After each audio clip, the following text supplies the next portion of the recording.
l'occasion de l'ouverture de ces jubilés, de cette année ignatienne, j'adresse mes cordiales et fraternelles salutations à tous les compagnons, aux membres de la famille ignatienne, à tous les collaborateurs des Jésuites, les membres des familles biologiques des Jésuites et à tout le peuple de Dieu dans tous les pays de la province jésuite d'Afrique occidentale, comprenant les pays suivants: le Bénin, le Burkina Faso, le Cameroun, la Centrafrique, le Congo-Brazzaville, la Côte d'Ivoire, le Gabon, la Guinée-Conakry, le Mali, la Mauritanie,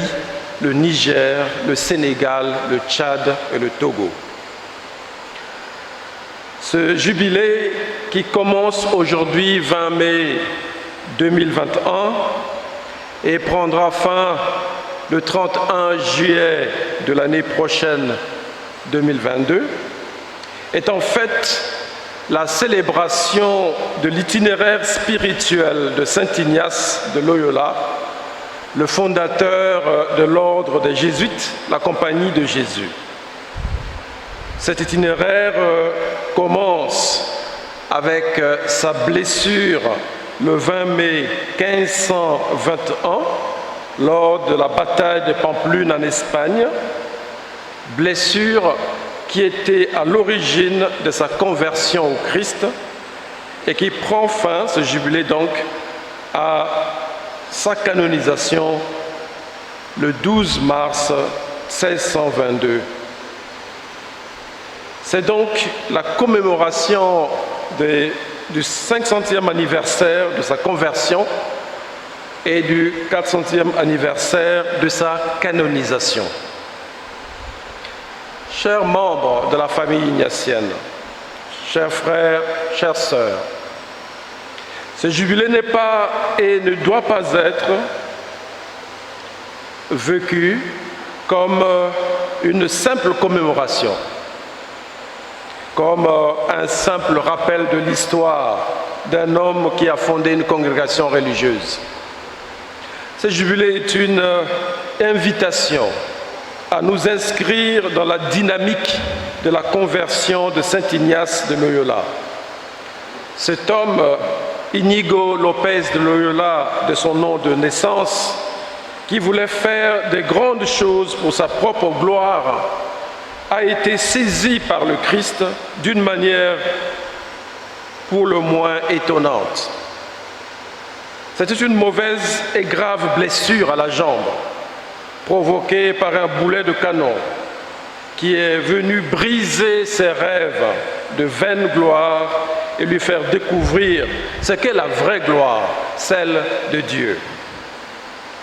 Le processus de conversion de Saint Ignace pendant sa convalescence à Loyola était une naissance dans le Christ, qui, comme le dit saint Paul dans la deuxième lecture que nous avons entendue, a fait de lui donc une nouvelle créature dans le Christ.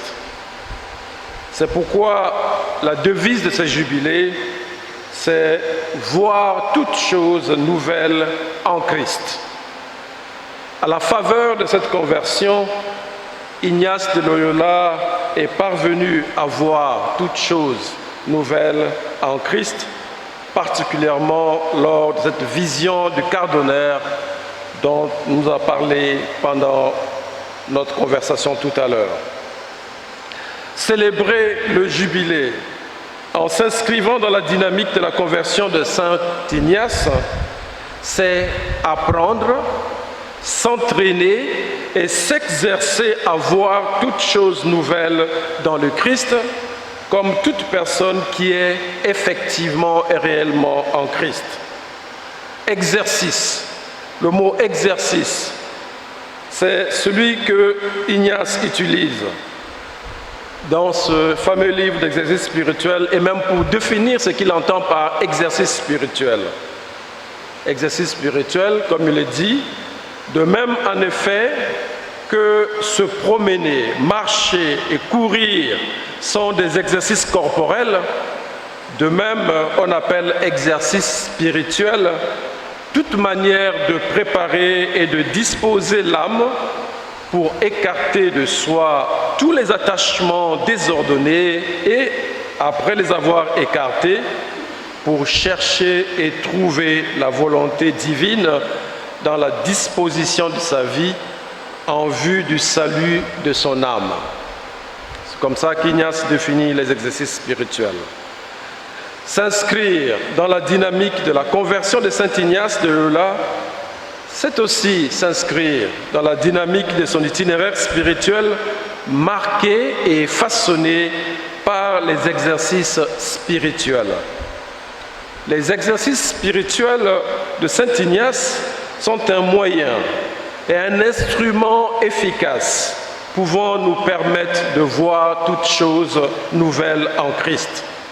Ils sont un don à l'Église et au monde. Commémorer l'itinéraire spirituel d'Ignace de Loyola, de la conversion à la canonisation, c'est aussi redécouvrir l'importance et l'efficacité des exercices spirituels de saint Ignace pour naître en Christ et voir toutes choses nouvelles en Christ. Les exercices rendent possible cet itinéraire parce que leur objectif, c'est de permettre d'ordonner sa vie, de remettre Dieu et le Christ au centre de sa vie, de passer d'une vie théofuge ou christofuge, c'est-à-dire une vie qui s'écarte de Dieu ou du Christ, vers une vie théopète ou christopète, c'est-à-dire une vie qui se rapproche ou qui converge vers Dieu ou vers le Christ.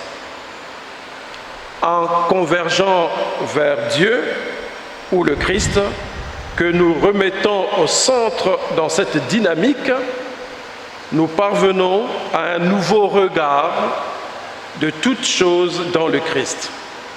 Et c'est dans ce nouveau regard que la compagnie de Jésus nous invite à comprendre les préférences apostoliques universelles. Certes, c'est depuis 500 ans que nous donnons des exercices spirituels, que nous cheminons avec les pauvres, accompagnons la jeunesse, et c'est depuis un certain temps que nous avons la conscience de la crise écologique. Mais avec ces jubilés, pendant lesquels nous allons nous entraîner et nous exercer à un nouveau regard dans le Christ, toute la famille ignatienne est invitée à davantage de créativité, d'ardeur et d'audace, afin de parvenir à de manière innovante, plus appropriée et plus efficace, de montrer la voie vers Dieu à l'aide des exercices spirituels et du discernement, de faire route avec les pauvres et les exclus de notre monde, ainsi qu'avec les personnes blessées dans leur dignité, en promouvant une mission de réconciliation et de justice, d'accompagner les jeunes dans la création d'un avenir porteur d'espérance et de travailler avec d'autres pour la sauvegarde de notre maison commune menacée par la crise écologique. Célébrer ce jubilé en s'inscrivant dans la dynamique de la conversion de saint Ignace, c'est par ailleurs redécouvrir que les expériences de la vie, même les plus négatives, sont généralement contrastées. En effet, l'itinéraire spirituel de saint Ignace nous démontre la pertinence de l'adage qui dit qu'à quelque chose, malheur est bon. Un événement négatif peut toujours faire advenir quelque chose de positif. D'un événement négatif, une blessure grave, dans le cas d'Ignace, est venue sa conversion. Ceci nous rappelle aussi que l'événement Jésus-Christ, ça nous rappelle aussi l'événement Jésus-Christ. Cet événement, Jésus nous a sauvés à travers une expérience contrastée de sa mort et sa résurrection. Les événements négatifs de la vie et du monde ne doivent pas nous faire sombrer dans le désespoir, le découragement ou la peur. Un événement négatif de la vie peut devenir un kairos, comme le dirait le théologien, une opportunité, une occasion de la rencontre avec Dieu. Il peut devenir un tremplin pour quelque chose de mieux et de meilleur. Quand nous prenons l'exemple de la pandémie de la Covid-19, nous comprenons comment cet événement, pourtant tragique, en tenant compte du nombre de victimes, a cependant appris au monde bien de choses positives et bien de leçons positives.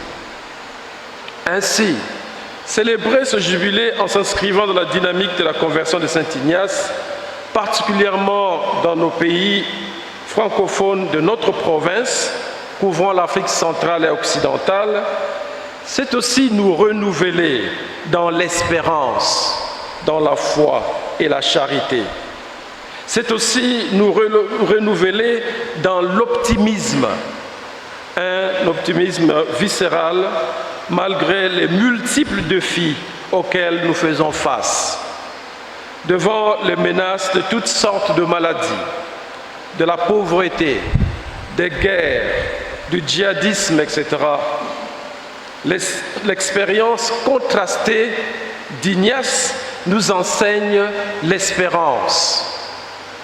C'est à chacun de nous de travailler de sorte que ces expériences négatives deviennent un lieu de prise de conscience et un tremplin pour la construction d'un monde meilleur, un monde selon le dessein de Dieu sur la création, un monde où règne la charité et l'amour mutuel, comme nous l'a enseigné l'Évangile que nous avons lu.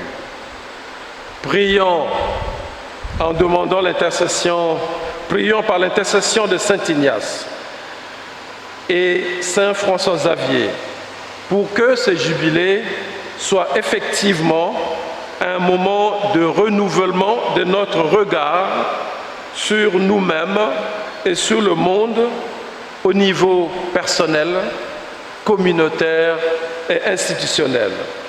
Qu'il soit une opportunité pour nous de nous laisser renouveler par Dieu lui-même pour voir toutes choses nouvelles dans le Christ, dans l'espérance et la foi. Je vous souhaite une excellente année ignatienne à vous tous.